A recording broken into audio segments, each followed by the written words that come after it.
মিনহা আরবাতুন হুরুম, এই 12 মাসের মধ্যে 4টি মাস হচ্ছে সবচেয়ে সম্মানিত। আল্লাহ তাআলা বলেন যালিকা দ্বীনুল কাইয়্যিম, এটাই হচ্ছে সুপ্রতিষ্ঠিত বিধান।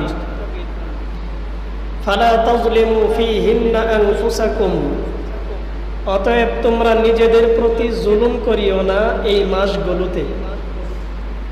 ওয়াকাতিলুল মুশরিকিনা কাফফা, আর তোমরা সবাই মিলে একত্রিত হয়ে ঐক্যবদ্ধ হয়ে মুশরিকদের বিরুদ্ধে লড়াই করো। কামা ইউকাতিলুনাকুম কাফফা, যেরকম তারা ঐক্যবদ্ধ হয়ে তোমাদের বিরুদ্ধে লড়াই করে। ওয়ালামু আন্নাল্লাহা মাআল মুত্তাকিন, জেনে রেখো আল্লাহ পাক রব্বুল আলামিন মুত্তাকিনদের সঙ্গে রয়েছেন।